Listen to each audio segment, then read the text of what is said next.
Le sujet ce soir, c'est sur Hanouka bien sûr, les lumières de Hanouka.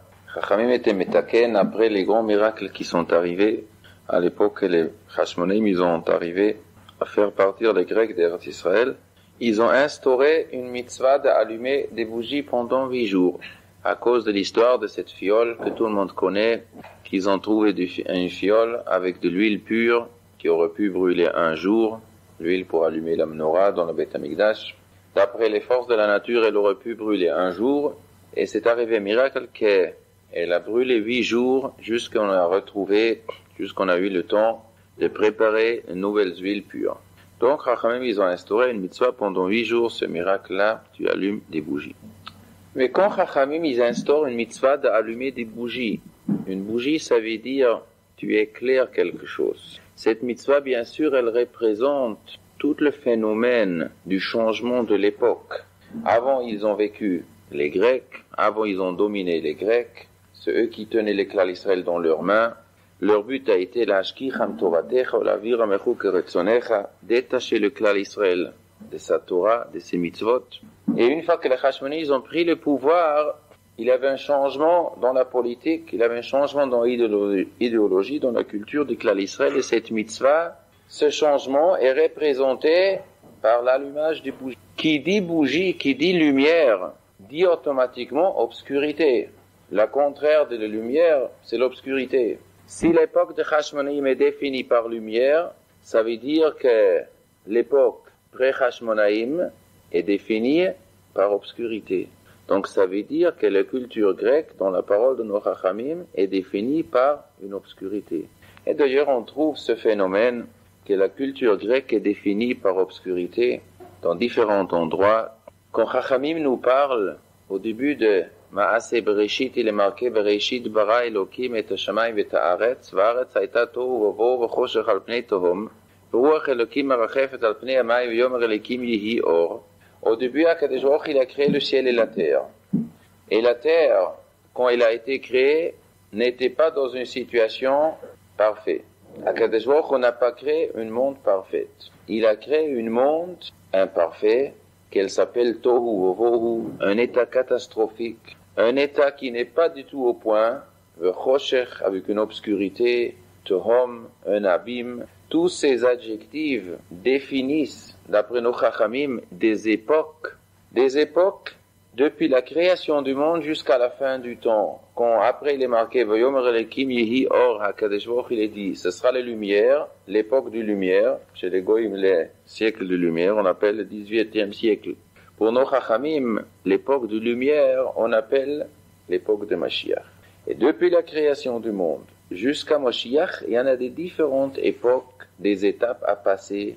Le monde a commencé avec un tohu, une situation tragique, catastrophique, avec une obscurité, etc., jusqu'on arrive à dévoiler la lumière. Maintenant, chaque mot tohu et bohu et choshech et tohom correspond à un exil du peuple juif. À un exil, qui dit exil, dit une situation catastrophique, une situation où la vérité n'est pas dévoilée, où il y a un conflit entre le vrai et le faux, et pour le moment, le vrai, il est encore en exil, et le faux règne encore, il a encore le pouvoir. À un certain moment, la roue tourne. Maintenant, Chachamim nous raconte que le choshech, le troisième adjectif, correspond à l'époque des Grecs. L'époque des Grecs, on appelle obscurité, obscurantisme. Ici, il se pose une grande question. C'est quoi la culture grecque? Quand nous entendons de l'Empire grec, ça nous fait rappeler quoi? Qu'est-ce que nous connaissons aujourd'hui de cette époque? Ça nous fait rappeler quel mot, quel personnage, quelle œuvre? Platon, Socrate, Aristote, Pythagore, Archimède. Et quel était leur enseignement? Qu'est-ce qu'ils ont inventé de nouveau? C'était des peintres, qu'est-ce que ça a été? Des footballeurs, des philosophes, des théoriciens, des scientifiques, des grands scientifiques dans plein de choses, dans la mathématique, dans les phénomènes physiques, chimie, astronomie, différentes choses, philosophie, psychologie, il y a différentes choses. Ici, il se pose une question. Quel est l'avis de la Torah sur la science? Comment regarde la Torah sur la science? Est-ce que la science, c'est quelque chose de positif ou est-ce que c'est quelque chose de négatif? C'est de la lumière ou c'est de l'obscurité? Quelle est la position de la Torah? C'est très intéressant à savoir. Qu'est-ce que nous pensons? Si nous voulons dire quoi? Les Grecs, c'est de l'obscurité, c'est-à-dire quoi? La culture grecque, donc les grands scientifiques, ça c'est de l'obscurité. Et c'est quoi la lumière? Quelque chose qui n'est pas scientifique, quelque chose qui est illogique. Quoi la logique? 2 fois 2, ça donne 4, ça c'est de l'obscurité. Et 2 fois 2, ça donne 5, ça c'est la lumière. Ça c'est la vie de notre Torah. Ça c'est la vie de nos Chachamim. D'ailleurs, c'est intéressant à savoir, ces savants grecs, d'où ils ont tiré leur science? C'est eux qui ont inventé, ils étaient vraiment tellement géniaux? Peut-être. Bon, la moitié de ce qu'ils disent, ça vaut rien. La moitié c'est révolu, la moitié c'est déjà périmé, mais l'autre moitié est géniale. Et la moitié géniale, ils ont inventé? Peut-être. C'est possible qu'ils étaient des gens intelligents. Mais, par exemple, Pythagore, lui, il écrit que sa géométrie qu'il a appris chez un élève d'un prophète qui s'appelait Yecheskel Hanavi. Un contemporain, c'était la génération après Yecheskel Hanavi. Son maître, il était un élève de Yecheskel Hanavi. D'ailleurs, il écrit dans un de ses livres, c'est marqué dans Menachem ben Israël, c'est Nishmat Israël de Rav d'Amsterdam au XVIe siècle. Il apporte là-bas les livres, que Pythagore, il écrit qu'à la fin, il se convertit au judaïsme. Bon. Vrai ou faux? En tout cas, dit qu'il a appris chez un élève du prophète Yecheskel Hanavi. Donc Yecheskel Hanavi, il a appris la géométrie et la mathématique. Platon, il a écrit dans ses livres qu'il a appris beaucoup de sciences en Égypte chez un prophète juif. Qui était le prophète juif qui était en Égypte contemporain de Platon? C'était Yirmiyah Hanavi. Ça veut dire qu'il a appris des choses scientifiques chez un prophète juif qui s'appelle Yirmiyah Hanavi. Très intéressant. Aristote lui-même est un contemporain de Shimon HaTzadik, qui avait beaucoup de discussions avec Shimon HaTzadik. Il y a d'ailleurs, d'après un avis, il y a une lettre dans la bibliothèque d'Alexandrie qui est mentionnée dans le Sefer Me'am Loez, qu'Aristote, il écrit une lettre à Alexandre le Grand, si je ne me trompe pas, c'était Alexandre le Grand, je ne me trompe pas, il écrit une lettre avant sa mort. Dans Me'am Loez, il apporte la lettre. Avant sa mort, il dit, tu sais, moi j'écris beaucoup de livres de science, et une des bases qu'Aristote, il a tellement défendu, une de ses thèses qu'il a tellement défendu qu'après le Rambam et Emmanuel Kant, ils l'ont cassé en morceaux. Mais lui, en tout cas, il défendu une des thèses que la matière est quelque chose qui existe depuis toujours. Il appelle ça Chomer Hayuli, la matière, la première matière. Et que ça existe depuis toujours, la première matière. Donc, il n'y a pas de créateur, ça c'est une des bases de la philosophie d'Aristote, il n'y a pas de créateur, donc il exclut aussi le phénomène du miracle, le phénomène du surnaturel, car la nature est quelque chose de déterminé, quelque chose qui est logiquement on peut toujours prouver, ce qu'on ne peut pas prouver n'existe pas, ça c'est la philosophie d'Aristote. Donc, il a dit ça, il a écrit beaucoup de livres dessus.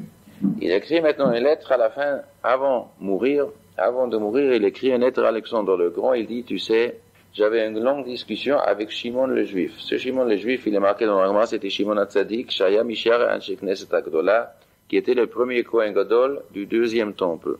Et ce Shimon HaTzadik, ce Shimon le Juif, le Chacham Juif, il m'a démontré que je me suis planté, qu'il existe.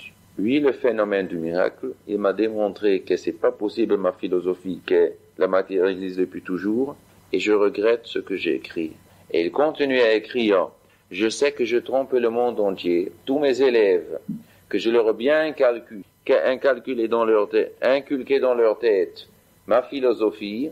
Ils font maintenant référence à moi parce que je suis chez eux un homme très intelligent.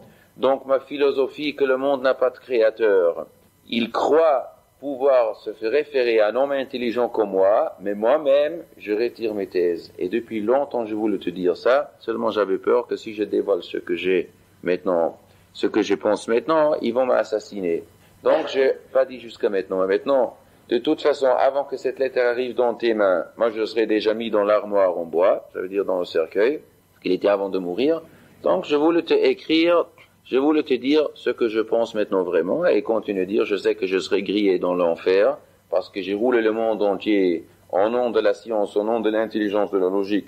Je dis qu'il n'y a pas de créateur, mais quand même je voulais te dire ce que je pense maintenant. Ça c'est marqué dans la lettre qui est mentionnée Me'am Loez. Le Me'am Loez, il dit qu'il se trouve, si je ne me trompe pas, il dit qu'il se trouve dans la bibliothèque d'Alexandrie. Toutes les lettres antiques de l'époque Il fait 2000, 3000 ans, il se trouve dans la bibliothèque à l'Alexandrie. C'était une immense bibliothèque, il y en a des choses géniales là-bas aussi, de la Torah, des choses géniales. Hein?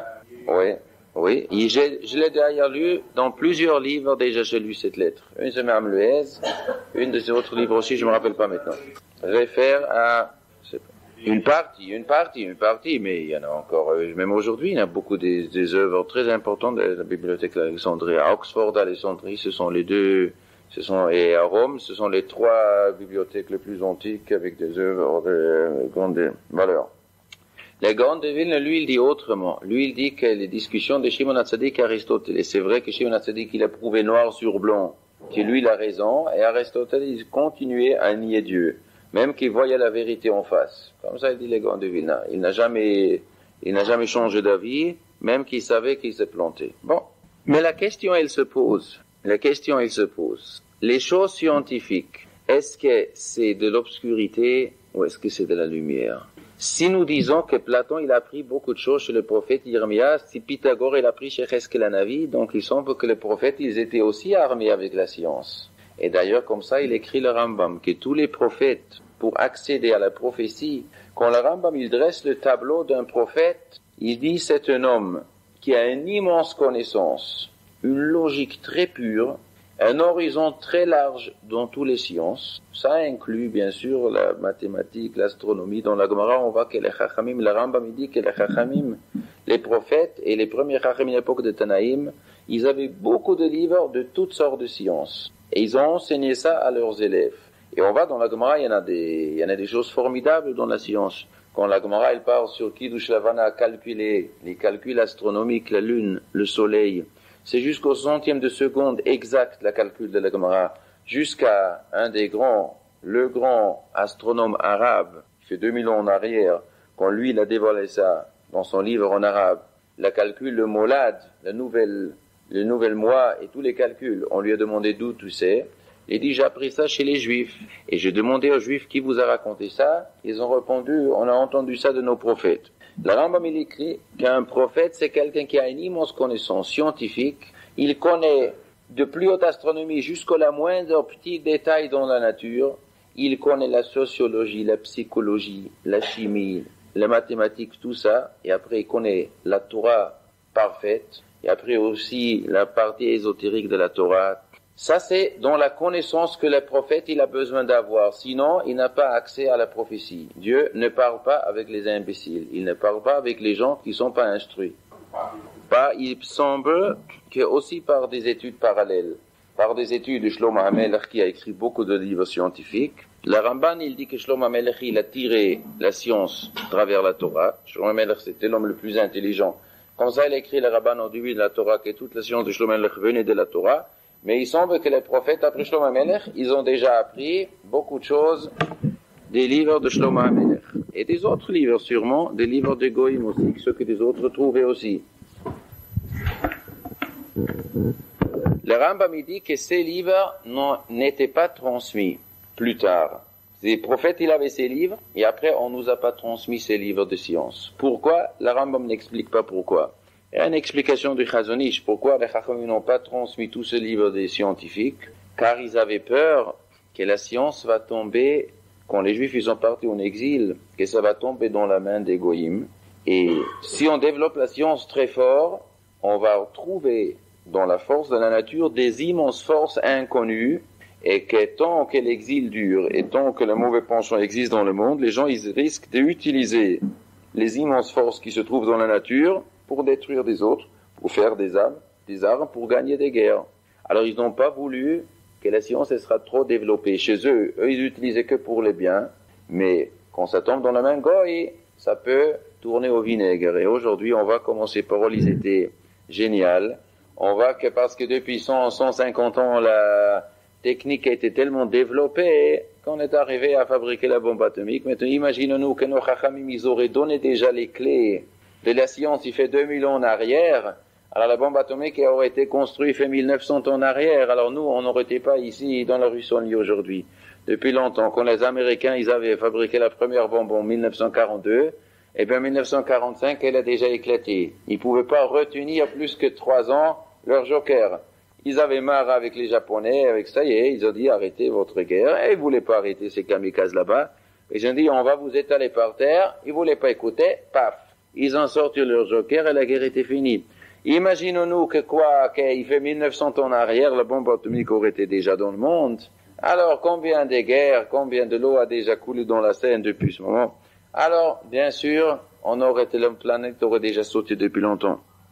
Donc, Chachamim, ils n'ont pas transmis ces livres. Ils avaient leur bon sens. Pourquoi ils n'ont pas voulu transmettre ces livres? Bon.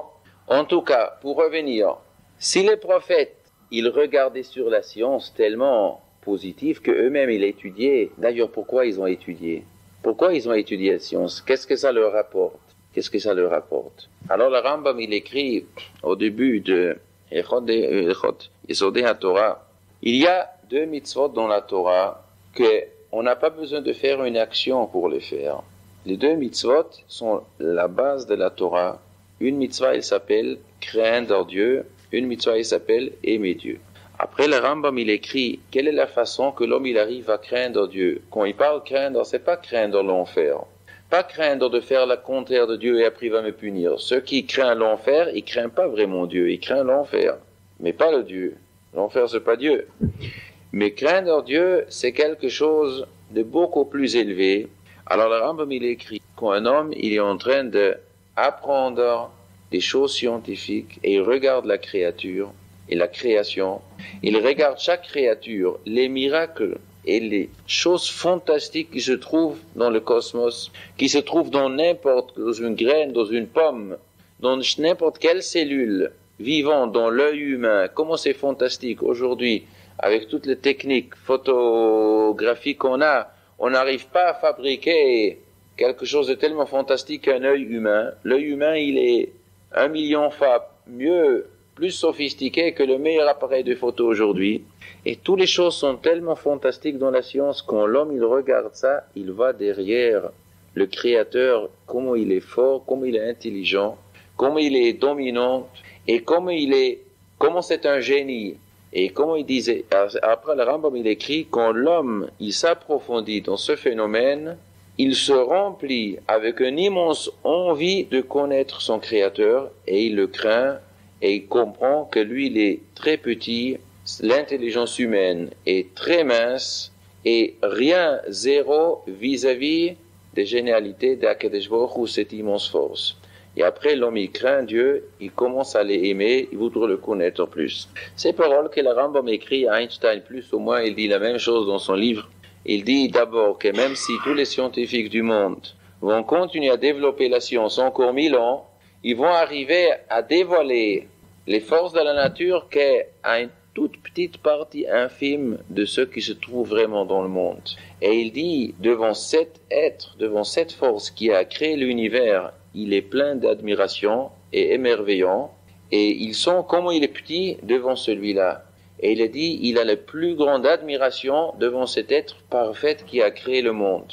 Il ne savait pas bien sûr que ce Dieu, cet être que nous appelons Dieu, il a donné des instructions à l'être humain aussi, car c'était un alphabet malheureusement au niveau de la Torah, mais au niveau de la croyance dans l'être infini, il était très très profondément croyant. Maintenant, il se pose une question. Si le Rambam il écrit que si tu es un scientifique, ça te donne une grande admiration devant le Créateur. Donc tous les scientifiques, automatiquement, ils auraient dû être des croyants. Ils auraient dû être des croyants en Dieu. Est-ce que c'est comme ça ou est-ce que c'est pas comme ça? Les scientifiques, c'est des laïcs, c'est des athéistes ou c'est des croyants? Il existe de tout. Il y en a 2 catégories. Il y en a des scientifiques très religieux. Religieux, je parle pas maintenant au point de vue culte de la religion, mais religieux dans le sens d'admirer un créateur et de se soumettre de savoir qu'il y a une immense force derrière. Il y en a des scientifiques très très croyants. Et avec Kepler, il avait Newton, il avait beaucoup, même chez le monde goy, je ne parle pas chez le monde juif. Dans le monde goy, il avait beaucoup de croyants. Aujourd'hui aussi, il y a beaucoup de croyants scientifiques. De l'autre côté, il y a toute une série des scientifiques, des athées, qui racontent n'importe quoi, la création, des choses complètement illogiques, comment le monde a été créé, des choses complètement qui tourne, il n'y a aucune logique dedans, ils ne savent pas l'expliquer, mais ils veulent à tout prix refuser d'avouer qu'il existe un créateur. Comment ça se fait-il? Lui, les scientifiques, il dit, travers la nature, je vois Dieu, et l'autre dit, travers la nature, je vois pas Dieu. Alors, on voit Dieu dans la nature, on ne le voit pas. Si tu regardes la nature, tu vois Dieu ou tu ne le vois pas? C'est bizarre qu'un il arrive à ça, l'autre il arrive à ça. Mais la réponse elle est, ça dépend où tu veux arriver. Est-ce que tu es objectif ou est-ce que tu regardes la science subjective? Ceux qui regardent objectivement, ça veut dire s'il existe un Dieu ou il n'existe pas, ça me change pas. Ça me intéresse pas si j'arrive à la conclusion s'il y a un Dieu ou pas. Je veux savoir la vérité. Je regarde la science. Ça, c'est un homme objectif. Ceux qui regardent la science comme ça, il arrive qu'il y a un Dieu après. Ça veut dire de regarder sur le monde comme quelque chose qui se fabriquait tout seul et complètement illogique et contre l'esprit rationnel d'un homme logique. Tout le monde, il sait que c'est pas possible que ce microphone a été fabriqué tout seul. De dire qu'un enfant, il a joué avec un morceau de fer, il a jeté du 3e étage, et ça se trouve, et c'est devenu un microphone. C'est complètement illogique. De dire que le tour d'Eiffel, de dire qu'un radio, un transistor, c'est du plastique, qu'un enfant, il mâchait un petit peu du chewing-gum, et après il avait un morceau de fer, il les mâchait ensemble, et par hasard, ça sortait un transistor qui capte maintenant les France Info avec Europe 1, un à côté de l'autre, et le match et truc dans le même appareil. C'est complètement, ça n'existe pas on n'a jamais vu ça dans le phénomène qu'un hasard, et mathématiquement, c'est déjà prouvé qu'une cellule vivante très simple, pour que l'hasard fabrique une cellule d'une telle harmonie comme elle existe, il fallait un hasard qui arrive une fois sur 200 puissance, 200 avec 10 puissance, des chiffres complètement qui n'existaient pas dans la nature. Donc, la question elle se pose, et comment ça se fait-il que des gens y croient, qu'il y en a des athéistes qui croient à un phénomène tellement illogique que le monde, elle se monte tout seul, sans avoir une immense force derrière. Comment c'est possible? La réponse que eux, quand ils se rapprochent à la science, ils ne sont pas objectifs. Ils ont un intérêt à arriver à la conclusion qu'il n'y a pas de créateur derrière. Ça veut dire, le fait qu'il y ait un créateur, ça les gêne. En quoi ça les gêne? Ça peut gêner quelqu'un. Si moi je me promène ici à la rue à Paris, je trouve 10 billets de $500 une sur l'autre. Pas mal. 10 billets de $500, qu'est-ce que je peux faire avec? Ah, je vais payer ma voiture que je viens de m'endetter hier. Super bien. Ah, peut-être il y a un patron. Il faut que je le rende au patron. Non, il n'y a pas de patron, ça appartient à personne. Je peux le prendre, il n'y a pas de patron. Et quoi? Ça appartient à personne, alors comment les $500 sont ici? Ça poussait tout seul, les champignons ils passent tout seuls. Donc les $500 aussi ils ont poussé tout seul. Quoi? Des dollars qui poussent tout seul, ça on n'a jamais entendu. Pose pas de question, c'est sûr que ça pousse tout seul. Pourquoi c'est sûr que ça pousse tout seul? Parce que tu veux avoir l'argent.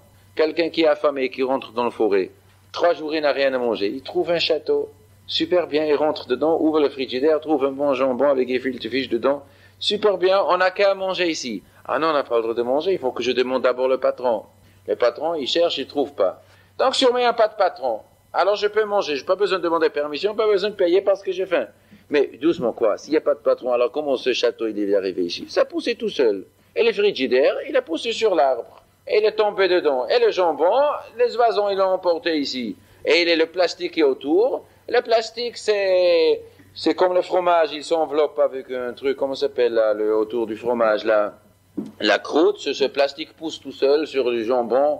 Mais qu'est-ce que tu me racontes cette histoire? Mais où on a eu cette histoire? Tu rêves. Tu n'as pas de logique. C'est pas que je rêve, j'ai faim. T'as compris?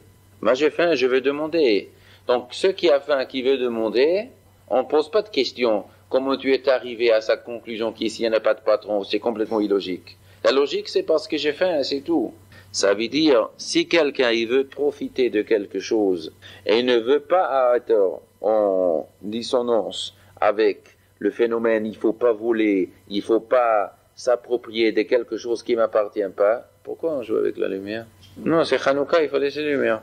Alors, ceux qui, d'un côté, il ne veut pas s'approprier de quelque chose qui ne lui appartient pas parce que c'est contre sa conscience. De l'autre côté, je veux profiter de ce monde-là et je veux pas demander à qui appartient le monde et le patron du monde est... Non, qu'est-ce qu'il y a? Il faut sérieux. Et non, c'est pas un faux contact. Alors, il faut dire, monsieur, de pas jouer. Alors, Où nous sommes? Je paierai l'électricité après, si jamais il est. Alors, où j'étais?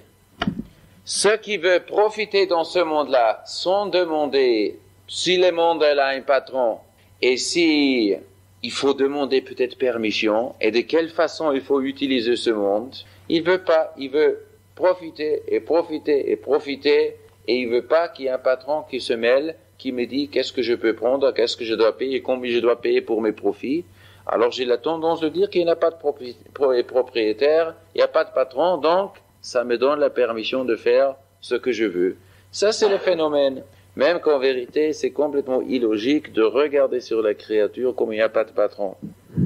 Donc, la nature, c'est quelque chose de fantastique pour celui qui, à travers la nature, il voit toujours plus et plus qu'il y a quelque chose de gigantesque derrière cette nature. Il y a un créateur qui a mis ce monde-là, qui a emboîté les choses, qui, avec une telle harmonie, il a fabriqué cette boîte. Et il voudrait savoir qui est-ce qui est derrière ça.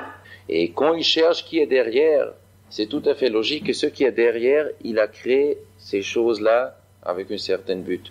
On n'a jamais vu, la logique humaine n'accepte pas que quelque chose de génial, un esprit rationnel, un esprit clair, droit, fabrique des objets géniaux sans aucun but. Un menuisier qui fabrique une table, c'est un but, il veut mettre quelque chose dessus, ou il veut le vendre pour que les autres profitent, que lui reçoit de l'argent. Mais quelqu'un il fabrique une machine, un transistor, c'est pas fait pour rien, c'est fait pour écouter quelque chose. Tous les objets qu'on fabrique, ils ont un but. À plus forte raison, un objet tellement génial que le monde, elle a une certaine but, ça a été créé avec une certaine intention. Donc cette intention, il faut le chercher, il faut le demander, le créateur, qu'est-ce que voulez-vous exactement avec cette machine-là? Quand j'achète un grand ordinateur et il n'y a pas de mot d'emploi dessus, donc il faut que je le demande. Dites-moi comment je dois taper, quel bouton je dois taper. Si je ne sais pas quel bouton et je ne sais pas comment on fabrique, je pousse le truc, ça marche pas, je prends un marteau, je commence à taper, on risque de l'abîmer. On demande le mot d'emploi. Donc c'est sûr qu'un créateur qui fabrique quelque chose tellement fantastique, compliqué, sophistiqué, il faut qu'il y ait un mot d'emploi. Donc l'homme, il cherche où sont les instructions du monde. Ceux qui cherchent, ils trouvent. Maintenant, il semble qu'entre le monde grec de l'époque et le peuple juif, et entre le peuple juif, il avait une immense fossé.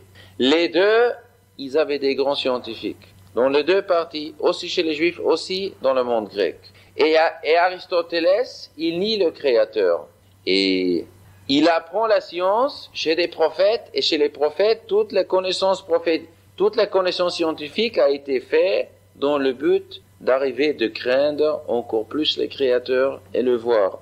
Un immense fossé, et le monde grec est arrivé bien sûr après, ça les embête qu'il y a une nation dans le monde qui dit que oui, il existe un créateur et il existe des instructions et le monde elle a un but. Et ça bien sûr, ça empêche ces fameux messieurs qui ne se sont pas conduits dans la moralité. Platon, lui personnellement, ceux qui ont lu les livres de Platon, il sait, Platon lui-même c'était un homo, il avait un passeport de San Francisco le type.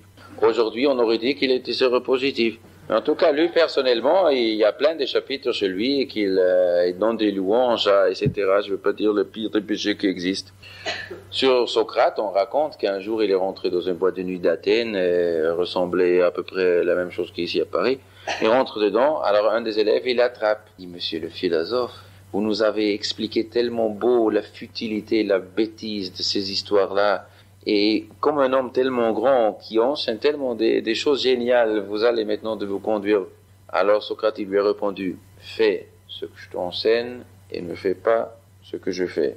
Ma vie privée, c'est une chose, et ma philosophie, c'est une autre chose. Ça, bien sûr, c'est un contraste flagrant avec le tableau d'un prophète juif.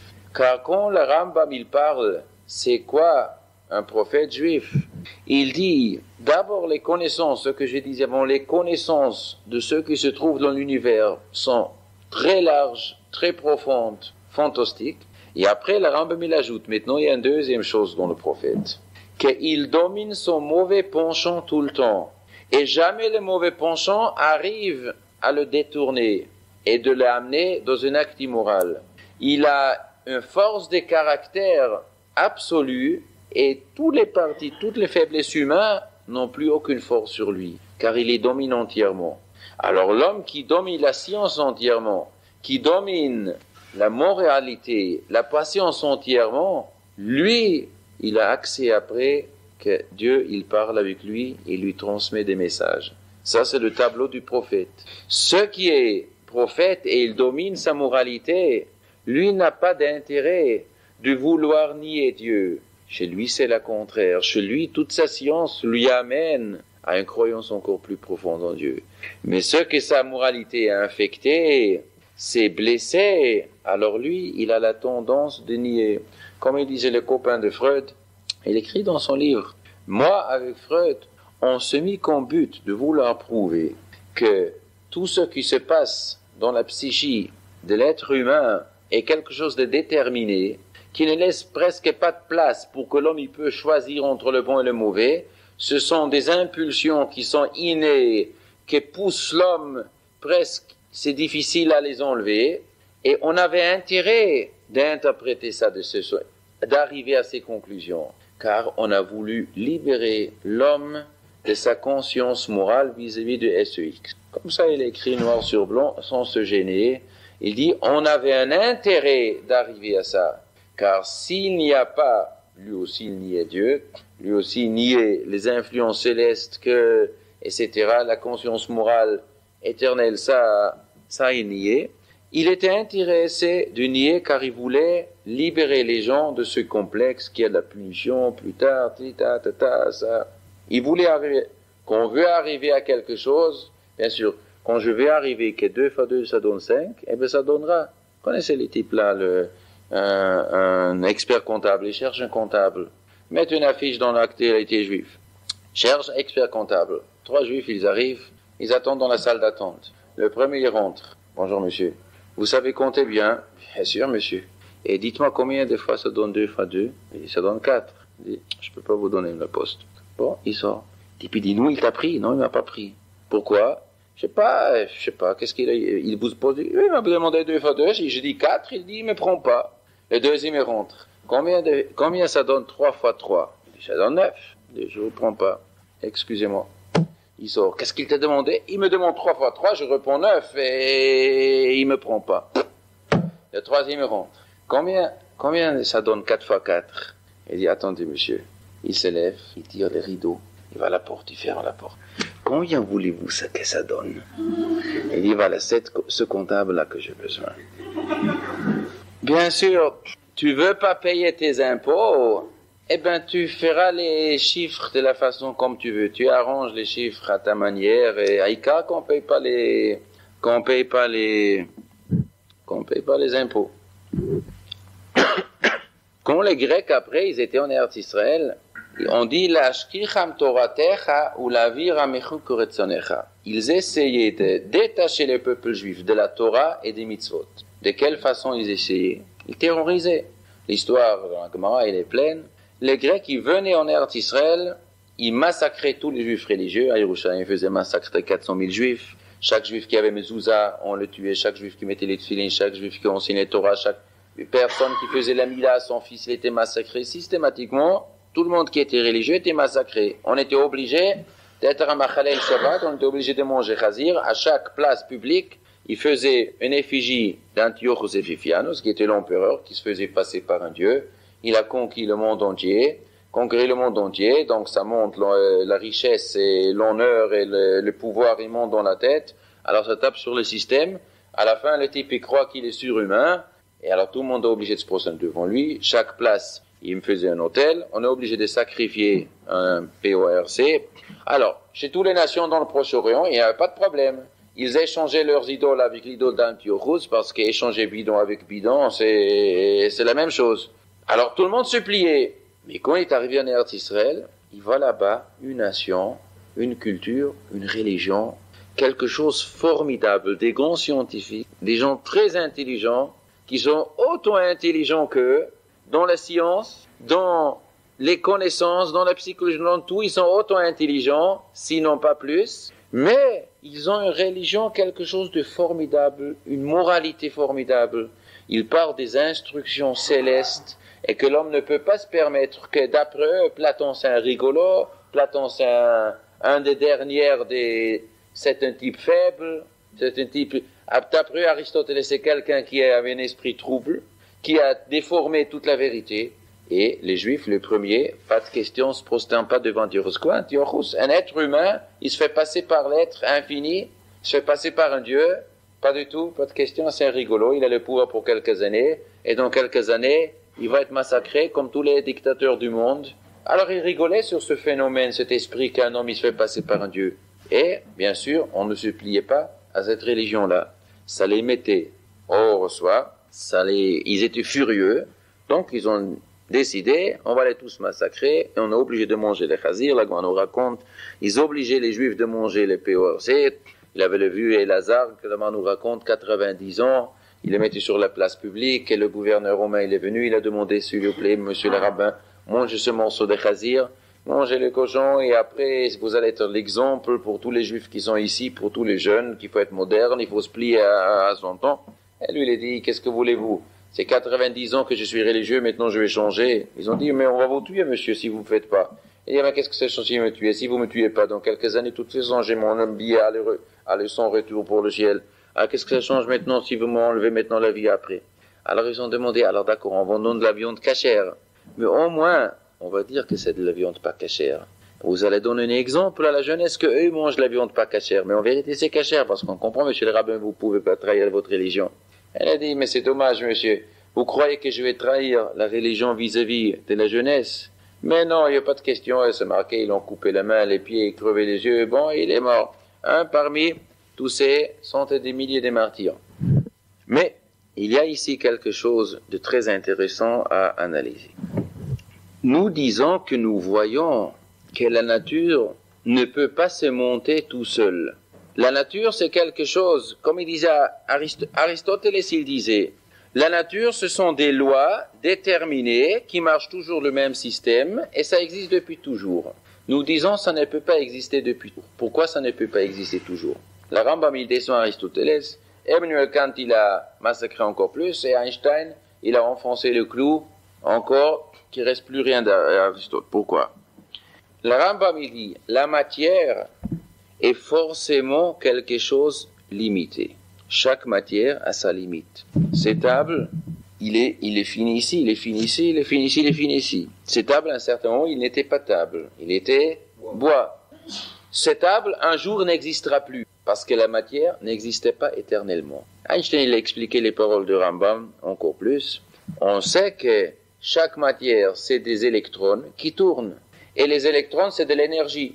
De l'énergie, qui dit énergie, il dit utilisation de l'énergie, donc une fois c'est fini. Quand tu mets du bois dans une cheminée, c'est de l'énergie qui se transforme en chaleur, mais une fois le bois consommé n'existe plus. Comme ça, les électrons qui tournent autour du noyau, à un certain moment, chaque fois qu'on y tourne, ils perdent un petit peu de leur force. À un certain moment, ils n'existent plus. Donc chaque matière est obligée de disparaître un jour.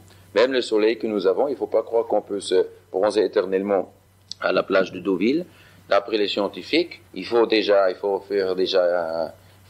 fabriquer déjà des choses UV, comment ça s'appelle UVA, parce qu'une fois le soleil n'aura plus de force. Il n'y a que pour 19 milliards d'années encore le soleil. Donc faisons nos précautions là, et parce que après 19 milliards d'années, il paraît que le soleil n'est plus là. Parce que ça se consume, chaque chose se consume une fois. Maintenant, ça c'est la base, comme le Rambam, il commence de parler de la croyance du juif. Que la matière est quelque chose qui est obligé de disparaître un jour. Elle n'est pas éternelle. Maintenant, si elle n'est pas éternelle vers la fin, elle n'est pas éternelle vers le début. Quelque chose qu'une fois obligé d'être fini, alors à un certain moment, il n'existait pas. Car s'il aurait existé depuis l'infini, si l'infini c'est d'un sens, il est l'infini de l'autre sens, parce que l'infini est obligé d'être infini dans toutes les dimensions. Donc si une fois il est fini, il est limité avant aussi. Donc la première matière, à un certain moment, il n'existait pas. Même si tu dis que ce monde-là existe depuis 10 milliards d'années, et avant, il existait une autre matière qui a explosé. Et la première matière, elle existait depuis encore 10 milliards d'années. Combien tu veux? On est large. Mais comment elle a commencé? Elle ne peut pas être infinie, parce que si elle est infinie, elle est pour la fin aussi infinie, mais on sait que la matière n'est pas infinie. Donc, à un certain moment, il n'existait pas. Donc, avant, il avait le néant. Et le néant fabrique du néant. Si tu mets une graine du blé dans la terre, il sort un épi. Tu mets rien dedans, il sort rien. L'esprit logique humain n'accepte pas une philosophie que le néant peut fabriquer quelque chose. Ce qui le dit, qu'il va les électres psychiatriques. Mais il peut pas nous faire croire quelque chose plus illogique que ça. Que du rien sort, du rien il sort rien, du rien il peut pas sortir quelque chose. Alors si une fois la matière n'existait pas, alors comment elle a commencé à exister? Donc ici, il y a un phénomène qui n'est pas matière. Ici doit exister quelque chose qui est infini. Cet être infini, nous appelons Dieu. Tu veux pas l'appeler Dieu, tu l'appelles pas Dieu, tu l'appelles être infini. Il faut qu'il existe quelque chose qui n'est pas matière, qui est au-dessus de la matière, au-dessus du temps, car chaque matière, la Rambam, il dit la même théorie de relativité qu'Einstein, il dit que matière et le temps et le makom, l'endroit, sont liés. Ça ne peut pas exister. Matière sans temps, sans place, ne peut pas exister. Les trois choses sont liées. Donc, la chose qui n'est pas matière, qui est infinie, il est infini dans le temps, est infini dans sa force, dans toutes les dimensions, il est obligé d'être infini. C'est ça que nous appelons Dieu. Maintenant, ici, il y a une question.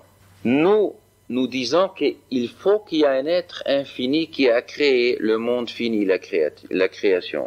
Cet être infini, est-ce qu'il peut tout faire?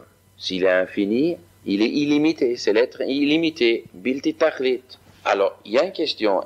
Je pose une question. Est-ce que Dieu est capable de créer une pierre qu'il ne peut pas soulever? Tu as déjà entendu cette question. Une vieille question. Il y a déjà une barre blanche. Est-ce que Dieu peut créer une pierre qu'il ne peut pas soulever? Vous pouvez répondre ou oui ou non. Mais de n'importe quel sens que vous répondez, vous allez coincer le bon Dieu. Parce que si vous allez dire, Dieu peut tout faire, donc c'est sûr qu'il peut créer une pierre qu'il ne peut pas soulever. Donc tu dis qu'il ne peut plus soulever la pierre. Donc de nouveau sa force est limitée. Tu dis qu'il ne peut pas le soulever, donc il y a quelque chose qu'il ne peut pas faire. Ah, je dis, non, c'est pas possible que Dieu ne peut pas soulever pierre. Donc non, c'est pas possible qu'il peut créer une pierre qu'il ne peut pas soulever. Ah, donc il ne peut pas créer cette pierre. Donc il est limité, il ne peut pas créer cette pierre. Vous avez compris là? Ou tu peux poser la question autrement. Est-ce que Dieu peut se supprimer? Est-ce que Dieu peut faire qu'il n'existe plus? Tu réponds oui ou non, tu l'es toujours coincé. Parce que si tu dis Dieu peut tout faire, donc il peut se supprimer, donc tu dis c'est possible qu'il n'existe plus. Alors donc il est limité. Alors tu dis non. C'est pas la question. Toi, l'esprit humain, quelque chose qui a été créé. Moi je suis créé. Donc, quelque chose qui a été créé, forcément à un certain moment n'existait pas. Moi, à un certain moment je n'existais pas. Donc moi je suis quelque chose de créé, donc je suis un être fini, pas un être infini. Mais quelque chose, un esprit, une logique qui n'est pas infini, il ne peut pas saisir qu'est-ce que c'est l'infini. Parce que s'il aurait saisi l'infini, il aurait été infini. Pour nous, c'est une contradiction parce que nous sommes des êtres qui sommes limités. Donc nous ne pouvons pas saisir jusqu'au bout qu'est-ce que c'est vraiment l'être infini.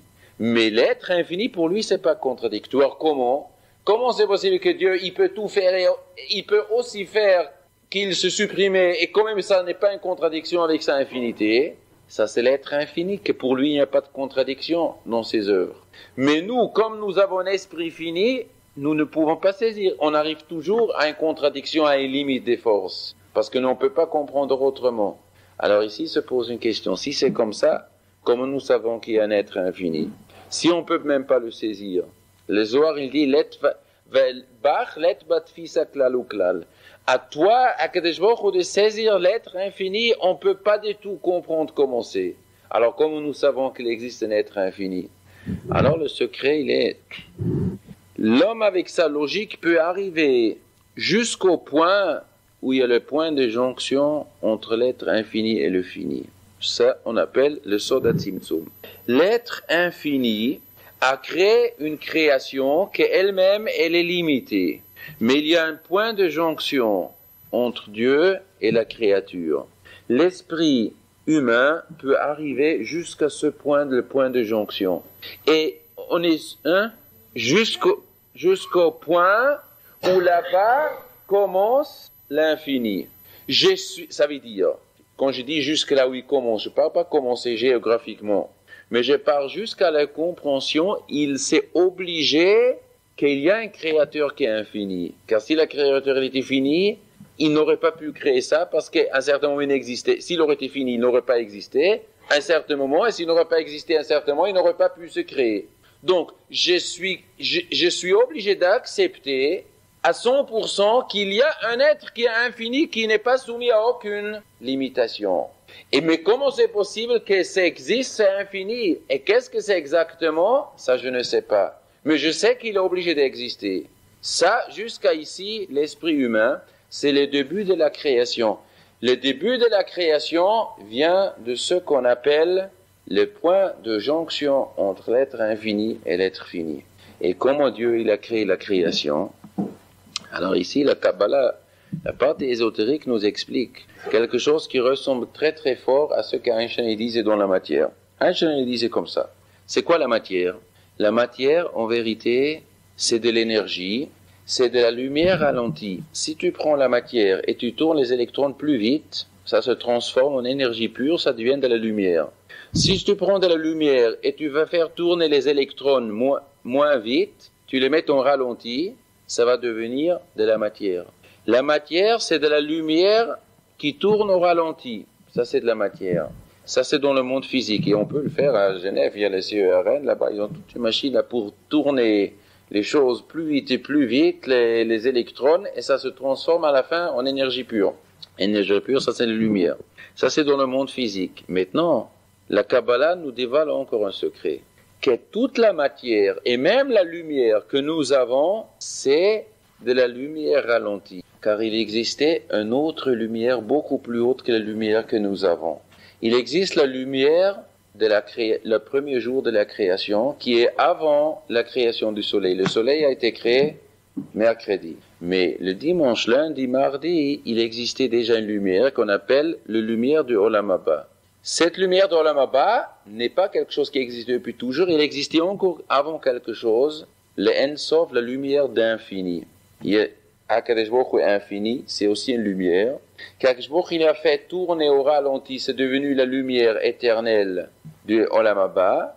Après, il a fait tourner encore une fois au ralenti, il y avait plusieurs fois un ralenti, jusqu'à ce que c'est devenu le soleil, jusqu'à ce que c'est devenu la matière. Maintenant, toutes ces choses-là, qui doivent y exister, cet être infini, éternel, l'esprit humain, il arrive à comprendre ce phénomène. Maintenant, nous allons continuer ici. Oui, la lumière, c'est de la matière qui tourne plus vite que les électrons de la matière. C'est pas moi qui dis ça, c'est les scientifiques qui disent. Chaque matière, il y a un noyau, il y a des électrons qui tournent autour, ils tournent à une certaine vitesse. Si vous allez les tourner plus vite et plus vite, ça va devenir de lumière. Ça, c'est pas moi qui ai inventé. Moi, je suis pas scientifique. Ça, c'est ce qui est marqué. Hein? Bien sûr. Bien sûr. La matière, on a des cellules. Après que l'homme, qu'on l'âme elle part, on se transforme en nourriture pour les fourmis. C'est comme n'importe quoi. Alors, où j'étais? Qu'est-ce que c'est lumière? Quand nous parlons de lumière, il y a quelque chose. Par exemple, ça, c'est de la lumière. Le soleil aussi, c'est de la lumière. Quelle lumière est plus forte? Le soleil, c'est plus fort que ça. Ça, c'est une petite lumière, là-bas, il y a une grande lumière. On raconte une histoire, un machal, qui définit la différence entre la croyance des juifs et un système laïque. Une image. Imaginez-nous une femme qui était enceinte, et avant l'accouchement, elle rentre dans une grotte. Elle accouche dans la grotte. Dans la grotte, il avait du thon, des sardines pour 10 ans. Il avait la préparation. Il avait des allumettes. Il avait un stock des bougies là-bas, etc. Et elle a vécu avec son fils pendant 10 ans dans la grotte. Chaque jour, on allumait une bougie. Et ils ont vécu comme ça. Après 10 ans, il y a un bonhomme de l'extérieur qui arrive dans cette grotte. Et ils ont vécu tout seuls là-bas. Il rentre dans la grotte, il dit « Aïe, quelle obscurité il y a dans cette grotte !» Le fils, il dit, pourquoi vous dites quelle obscurité? Mais il y a de la lumière, vous voyez pas la lumière, vous voyez pas la bougie, comment elle éclaire? Il dit, ça, tu appelles lumière. Sors une fois de la grotte, et regarde une fois qu'est-ce que c'est le soleil, tu verras qu'est-ce que c'est la lumière. Il dit, quoi? Sortir de la grotte? C'est quoi sortir de la grotte? C'est quoi soleil? Soleil, c'est une immense boule accrochée sur le ciel qui est 1 billion fois plus fort que ce truc-là. Mais tu t'es fou, mais quoi soleil? Il n'a jamais vu le soleil dans le monde, ça n'existait pas. Et dit, mais tu n'as qu'à sortir, tu verras les Alpes de Suisse, tu verras le Tour d'Eiffel, tu verras des millions de personnes, et des métros, et des voitures, et des pommes et des poires. Alors, le fils, il dit, mais t'es fou, mais quoi tu parles? Mais tout ça, ça n'existait pas. Il dit, tu n'as qu'à sortir. Le fils, il suit le bonhomme, il sort. Il ouvre les yeux, tout de suite il le referme, il regarde dans le soleil, tout de suite il le referme. Doucement, doucement, il ouvre, il va, toutes ces choses-là, il existent. Il retourne. Maman, maman, dans quelle obscurité j'ai vécu pendant 10 ans? Alors maman dit, toi aussi, t'es devenu un traître, toi aussi tu dis traître maintenant que la bougie c'est pas de la lumière. Pourquoi tu dis ça? Il dit, j'ai pas dit que c'est pas de la lumière. Seulement vis-à-vis du soleil, ça c'est l'obscurité. Relativement vis-à-vis du soleil, ça c'est de l'obscurité. Ça c'est le mashal, c'est quoi le nimshal? Nous, en vérité, on vit ici dans une immense grotte. Tout l'univers c'est une immense grotte. Le soleil, c'est une petite... Après que l'homme, il quitte ce monde-là, et il sort de cette grotte-là, et l'âme, il rentre dans l'autre monde. Et il atteint le monde futur, le monde éternel, il verra qu'est-ce que c'est vraiment la lumière. La lumière du monde futur est 1 000 000 fois plus forte que ce soleil. Et que tous les plaisirs de ce monde-là sont rien vis-à-vis des plaisirs dans le monde futur. L'homme, il vit comme ça, enfermé dans une grotte, ça c'est lumière, immense lumière, c'est jour, c'est beau truc. Il ne sait pas que tout c'est, en vérité, une immense obscurité vis-à-vis de ceux qui adorent. Les Grecs, que eux, regardaient tous les phénomènes de la nature, comme quelque chose, c'est ça le monde, ici elle commence, ici elle finit, et il n'y a pas de vie après la mort, il n'y a pas de vie éternelle. Il n'y a pas des actions qui donnent à l'homme une force éternelle. Ça n'existe pas. Alors, il se trouve dans une immense obscurité. Une immense obscurité. Il se trouve dans cette grotte enfermée. Le Klal Israël, le peuple juif, qui sait qu'en vérité, il y a une vie après la mort, une vie éternelle, même que Platon lui-même, il parle aussi de la vie éternelle, mais d'une autre façon. Il parle aussi différentes choses là, mais pas la même chose que les juifs parlent. Pour nous, tout ce monde-là, c'est une préparation pour pouvoir goûter après cette lumière éternelle qui existe plus tard. Maintenant, revenons au phénomène du miracle, au phénomène de la lumière qui était allumée au Beth Amikdash. D'après Aristoteles, il n'existait pas le phénomène miracle. C'est une des choses qu'il défend avec toute sa force. Le phénomène miracle, il n'existe pas. Car tout est déterminé, donc comment c'est possible que la loi, qu'il y en a des failles dans la nature. Quand les Grecs sont arrivés en Eretz Israël, ils rencontrent une culture, les Juifs ils disent non, il existe un Dieu, un monde futur, des instructions, tout ça. Il y a une morale, il faut dominer le mauvais penchant, il y a une moralité. Les Grecs ils disent il n'y a pas de moralité. La première chose que les Grecs faisaient à Jérusalem, construire un gymnase pour faire du sport sans habits. Ça c'était la première chose. À tout prix, vous le faire rentrer, troubler l'esprit, ça c'était la première chose qu'ils voulaient faire. Les Juifs ils disaient mais non, il y a un monde éternel, il y a une moralité. Ils disaient non, ça n'existe pas. Alors les Juifs ils ont dit mais il existait le Matan Torah, le mer rouge qui se coupait en deux et tout ça, tout il niait tout en bloc. La mer rouge se coupait en deux, on n'a pas vu ça, tu peux pas prouver ça, on nie tout ça. Alors il niait en bloc toute la religion avec tous les miracles. Ça veut dire une chose qui les dérangeait. Il est dérangé que dans le temple, il avait un miracle qui se produisait jour par jour. Chaque jour, il avait un miracle surnaturel au temple que chacun, il a pu s'apercevoir. Vous savez quel miracle? On allumait la menorah au Beth Amikdash, il avait 7 bougies. On prenait de l'huile, ceux qui voulaient mettre en question, il a pu s'apercevoir, on prend une bouteille de l'huile, on mélange bien, pour que l'huile est bien mélangée. On mettait la même quantité d'huile dans tous les bougies. La même quantité. On allumait les bougies le soir, et brûlait jusqu'au matin. Sauf une bougie qui s'appelle Ner HaMa'aravi, qui brûlait du soir jusqu'au lendemain soir. Chaque jour, pendant toute l'époque du premier temple, pendant toute l'époque de Shimon HaTzadik, qu'il était les Kohen Gadol, quand les Kohen Gadol étaient Tzadik, chaque jour se produisait, et n'importe quel juif, n'importe quel goy a pu s'apercevoir ce miracle. Il rentre, la même quantité, tu peux vérifier si tu croppes avec les millimètres et tout, tu vérifies, et lui, et celui-là qui est proche de la Shrina, il brûle le double. Comment c'est possible? Qu'est-ce qu'il se passe ici? D'ailleurs, les Grecs, quand ils voyaient ce miracle, qu'est-ce qu'ils ont fait? Il est marqué, Vetim ou Kolashmanim. Ils ont rendu impurs les huiles. Il les touché tous les huiles. Ils avaient une phobie, ils avaient une manie de toucher tous les huiles au Beth Amikdash pour les rendre impurs. Quand ils les ont rendus impurs, ça ne marchait plus les miracles. Le miracle, il se produisait que sur l'huile qui était pure. Qu'est-ce que c'est ça? L'huile pure, un miracle, l'huile pas pure, pas miracle, c'est quoi ça? Il y avait une autre chose dans le temple. Quelque chose, un phénomène que même Einstein, j'aurais bien voulu savoir comment il explique ce phénomène. Il avait au temple le Saint des Saints, le Kodesh HaKodashim. Cette fameuse chambre-là qui s'appelle Kodesh HaKodashim. Et qu'est-ce qui a été déposé là-bas, dans la Kodesh HaKodashim? L'Aaron HaKodesh, l'armoire que Moshe Rabbeinu a fabriquée, où dedans il avait les deux tables que Moshe Rabbeinu a reçues, et la Sefer Torah écrite de la main de Moshe Rabbeinu, avec les deux Kruvim dessus.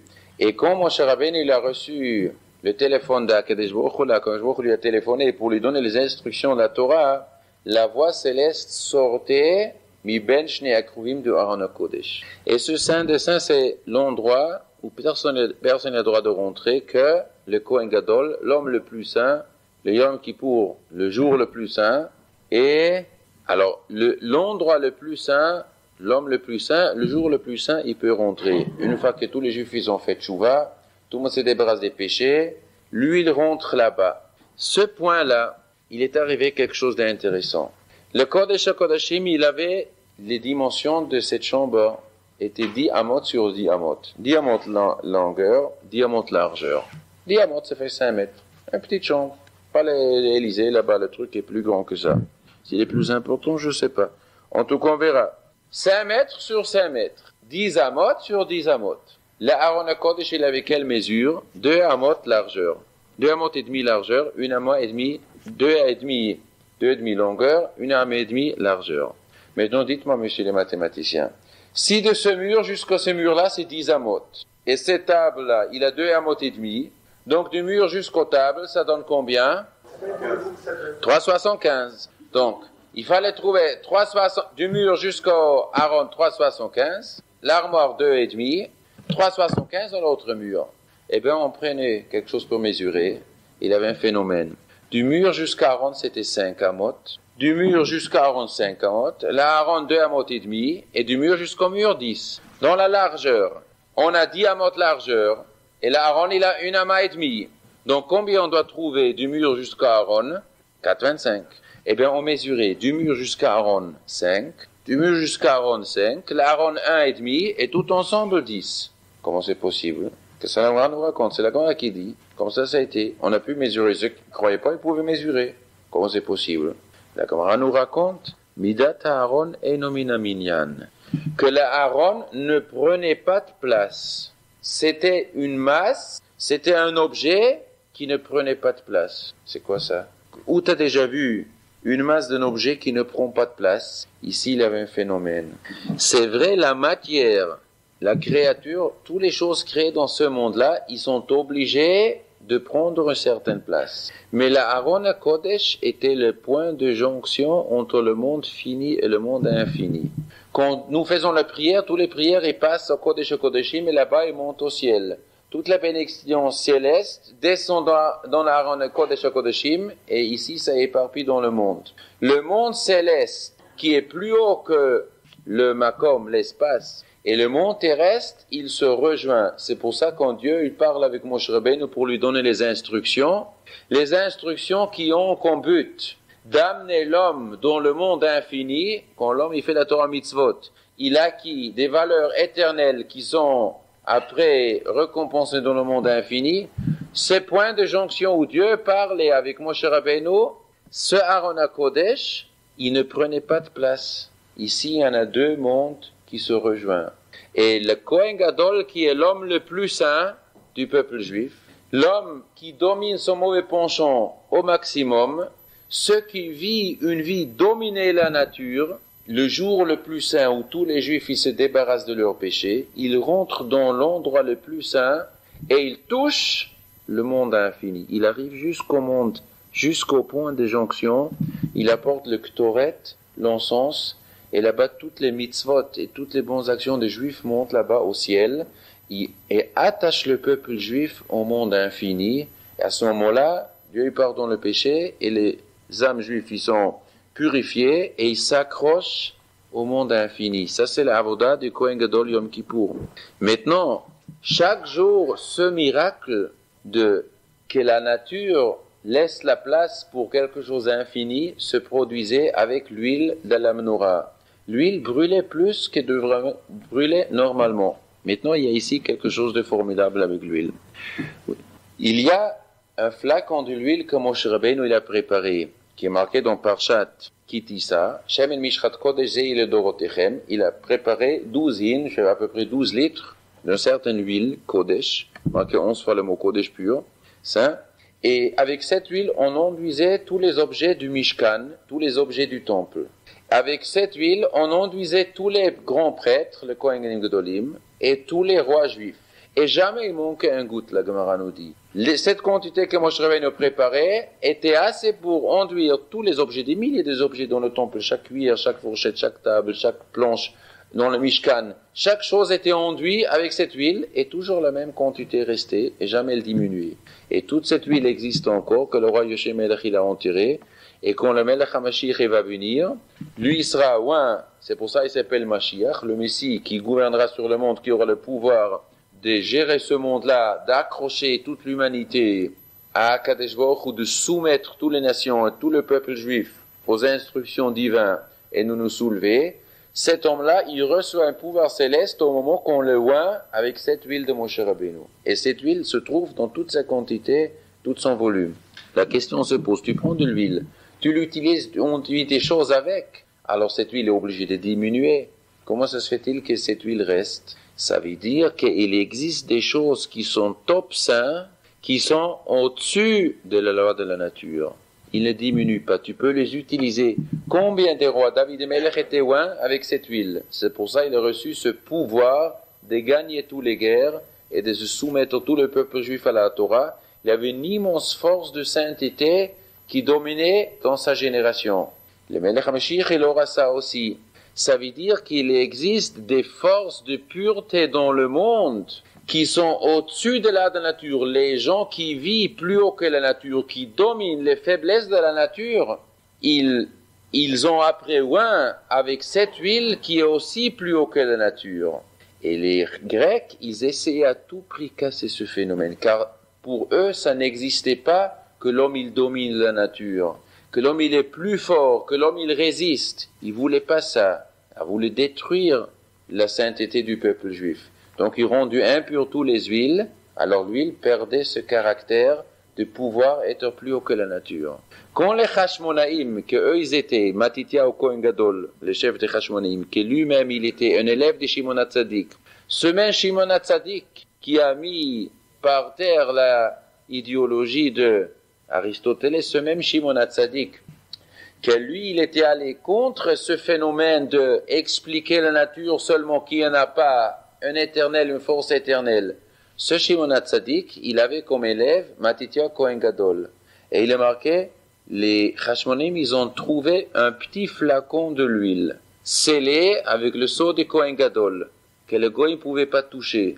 Et quel Kohen Gadol, c'était scellé avec le sceau de Kohen Gadol, c'était Shimon HaTzadik, il a mis un flacon à côté, là où les goyim n'ont pas pu toucher. Et cette huile, on a allumé un jour, il aurait pu brûler qu'un jour, mais il a brûlé 8 jours. Pourquoi cette huile a brûlé 8 jours? Parce qu'il était saint, car le Kohen Gadol Shimon HaTzadik, il faisait attention qu'il n'y ait aucune pureté qui le touche. Maintenant, il y a une grande règle. Quand les Grecs, ils ont rendu impurs toutes les huiles, sauf un flacon, ils n'ont pas rendu impur.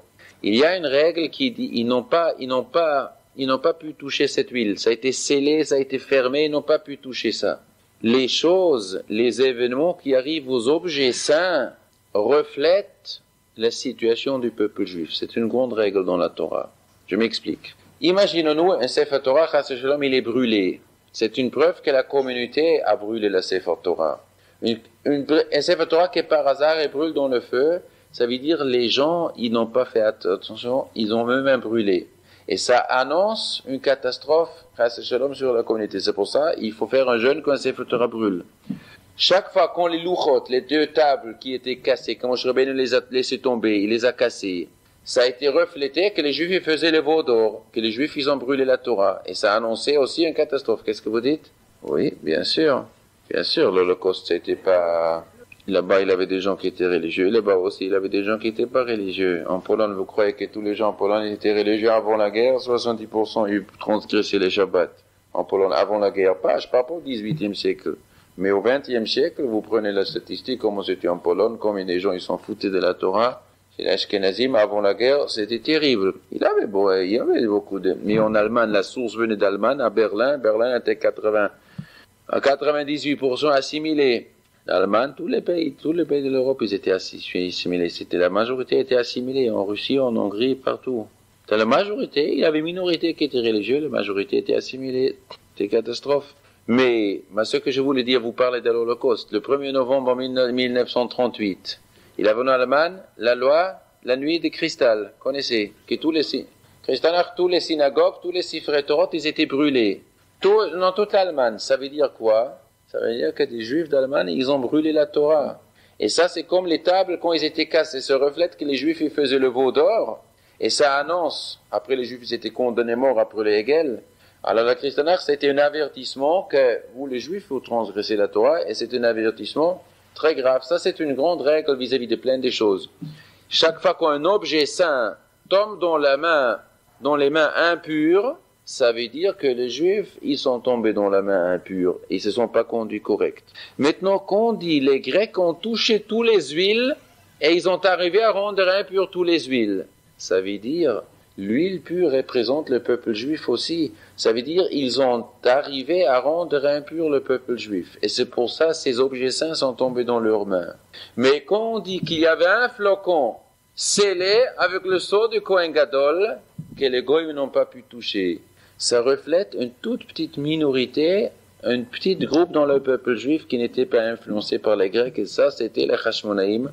On dit dans l'Alanissim, les Grecs sont tombés dans la main des gens tzadikim. On dit Rechaïm sont tombés dans la main tzadikim.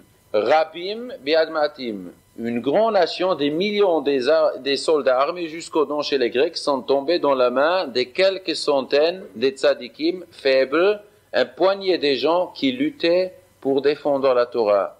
Et ces quelques personnes étaient tzadikim, on dit tmeim, des impurs sont tombés dans la main des purs, zeidim biados ki toratecha, des méchants sont tombés dans la main des gens qui étudient la Torah. Ça veut dire qu'il existait dans le peuple juif un petit groupuscule qui était fidèle à 100%, qui étaient purs, qui étaient tzadikim, oskim batorah, qui n'étaient pas touchés par l'impureté des Grecs. Et c'est ces petits groupes-là qu'ils ont arrivé à renverser la situation et tous les peuples juifs après de nouveau s'attacher à la Torah. Alors ça, c'est ce petit flacon de l'huile qui était scellé avec le sceau de Kohen Gadol, Shimon HaTzadik, qui a formé ces gens-là. Eux, ils sont arrivés après à rendre bitchouva tout le peuple juif. Et c'est ça le miracle de Hanouka, pour nous montrer que peu de personnes qui sont pures, ils gagnent la guerre contre une immense armée qui est impure, pour nous montrer que la vérité est plus forte que le mensonge. Même qu'elle est peu nombreuse, et même qu'on croit dans le monde, il y en a 5 milliards de sujets qui sont pas goyim. Il y a que peu des juifs. Mais c'est pas pour ça que nous n'avons pas raison. Et même chez les juifs, il y a qu'une minorité qui connaît la vérité. Mais c'est pas pour ça qu'elle n'est pas une vérité. Einstein, il disait 1000 choses contre ce que les gens lui disaient avant, mais il avait quand même raison, même qu'il était seul. Ça change pas. La vérité reste vraie, même s'il y en a qu'un qui la connaisse. Et c'est pas parce qu'il y en a presque tout le monde qui dit la contre avec la vérité, c'est pour ça la vérité elle est fausse, les mensonges est devenu vrai. La vérité est vraie, indépendante si les gens la reconnaissent ou pas. C'est l'ignan de Hanouka, c'est pour nous montrer cette lumière. On ont allumé, ils avaient qu'à allumer que pour un jour. Et on n'avait pas encore les nouvelles huiles pures. Ça veut dire, les autres huiles, c'est le reste du peuple juif, n'était pas encore pur. Mais ce petit flacon a fait le pont. Ce petit flacon a fait le pont d'éclairer jusqu'on est arrivé à apporter les nouvelles huiles. Ce petit groupe de personnes restés fidèles à la Torah jusqu'ils sont arrivés à renverser la situation et éclairer tout le reste du clan d'Israël. Et chaque année, on fête Hanouka, il y a une mitzvah d'allumer les bougies de Hanouka, car chaque année, il se refait un petit peu de ce revient un petit peu de ce miracle que des gens qui sont attachés à la Torah, ils continuent à faire le pont jusqu'à la fin du temps, la lumière y sera dévoilée dans le monde entier. C'est ça que nos Chachamim nous racontent. Quand j'ai commencé au début, je vais finir, dans 2 minutes j'ai fini, dans 3 minutes j'ai fini. Au début on a dit, Bereshit bara Elokim et Hashemayim et haaretz. Dieu il a créé le ciel et la terre, et il défile plusieurs époques. Tohu, vavo, vochoshech al pnei tohom. Plusieurs époques défilent jusqu'on arrive, vayi or. Jusqu'à la fin, on arrive, qui est la lumière. Et la troisième époque, elle s'appelle choshech, obscurité, c'est l'obscurité des Grecs. Mais la quatrième, il s'appelle plus obscurité, car la puissance du ténèbre a été cassée pendant la Chashmonaïm. Chashmonaïm, ils ont montré que la vérité et la vraie science, regardez sur les sciences, avec des yeux comme un juif regarde, de voir derrière la créateur qu'ici se trouve la lumière. Mais cette lumière, elle sera agrandie, chaque année elle s'agrandit, jusqu'à l'époque de Mashiach, ça se dévoile entièrement. Et le mot or qui est mentionné dans le Chumash, c'est le 25e mot. Depuis le début de la Torah, c'est le 25e mot. Et cette lumière, le 25 qui se lève, ils ont allumé les bougies. Et on allume combien de bougies pendant Hanouka? Combien de bougies? Si tu comptes le premier jour, on allume 1. Deuxième jour, on allume 2. Alors ça fait ensemble combien? 1 plus 3, 2 plus 3 plus 4, ça fait, etc. Ça fait 44 avec le shamash. C'est le shamash, le serviteur. Mais il y a 8 serviteurs pour enlever, ça fait 36. Les bougies de Hanouka, c'est 36. 36. Pourquoi pile 36? Le soleil était accroché au ciel. Quel jour de la création? 4e jour. Donc il y avait combien de jours avant? 3. Et c'est marqué Ervaye Boker. Donc il avait jour et nuit. Et le jour dure 12 heures et la nuit dure 12 heures. Donc combien? Et il avait déjà la lumière à partir du premier jour. Donc cette lumière, jusqu'à le soleil était accroché, durait combien des heures? Le premier jour, il avait 12 heures nuit, 12 heures jour. Donc c'est combien? 36 heures, ça fait 36 heures. Il y avait 36 heures de nuit, 36 heures de jour. Donc la lumière que Rashi raconte, la lumière éternelle que Dieu il a mis dans le monde futur. Rashi nous dit, Dieu il a d'abord créé une lumière et cette lumière éclairait le monde pendant 36 heures. Après Dieu il a mis cette lumière, mettait dans le monde futur. Il a ralenti la lumière et il a créé avec ça le soleil. Et cette immense lumière éclaire le monde futur, que l'homme, après qu'il part de ce monde-là, il passe le tunnel, il sort de la grotte, il arrive après de profiter de cette lumière. Cette lumière a éclairé 36 heures. Chachamim nous raconte les 36 bougies qu'on allume pendant Hanouka. Dans chaque bougie se trouve un petit peu de lumière, de cette lumière éternelle. Car chaque bougie de Hanouka dévoile un petit peu de cette lumière éternelle qui est saint et que nous allumons ça nous donne ner mitzvah ve Torah or. Les bougies d'une mitzvah, Torah or, éclairent la Torah. Vederech Chaim tochachot Musa, continue le pasuk. Vederech Chaim, ça éclaire, derech la route Chaim vers la vie éternelle. Et chaque Hanouka, on allume ces 36 bougies, on tire un petit peu de lumière éternelle sur nous pour nous éclairer notre route, pour voir derech Chaim, pour voir le vrai chemin qui amène à la vie éternelle. Et avec cette lumière, nous vivons, et cette lumière continue à nous éclairer jusqu'à Vayihi Or, à la fin la lumière, il allume la grande lumière, cette immense grotte-là qui est un petit bougie, maintenant il y a un petit bougie, à un certain moment, il enlève le couvercle de la grotte, et on verra la vraie lumière, le monde futur, et tous les gens qui ont travaillé dans ce sens-là, tous les gens qui prenaient cette lumière-là, cette ner mitzvah pour s'éclairer la route, et ils ont travaillé dans le bon sens, ils pourront voir après quand la vérité sera dévoilée dans le monde, eux ils vont être les premiers qui vont avoir l'honneur de pouvoir profiter de cette lumière. S'il y a des questions, s'il y a quelque chose qui n'est pas clair, on peut demander. Et les bougies de Hanouka, on allume quand? On allume le jour ou la nuit? Pourquoi pas le jour? Pourquoi on allume au début de la nuit? Pourquoi pas le jour? Et pourquoi on n'allume pas à midi les bougies de Hanouka? Pourquoi on allume? Parce que la lumière, on va mieux dans la ténèbre. Quand le soleil est là, à quoi ça me sert une bougie? Mais quand l'obscurité tombe, alors là, la bougie éclaire. La bougie de Hanouka, les mitzvot de la Torah, ils ont été donnés qu'on les fasse dans ce monde-là, dans l'obscurité. Dans le monde futur, on peut plus faire des mitzvot. Là-bas, la lumière est tellement grande, on n'a pas besoin que tu fasses encore une mitzvah là-bas. Là-bas, c'est la récompense.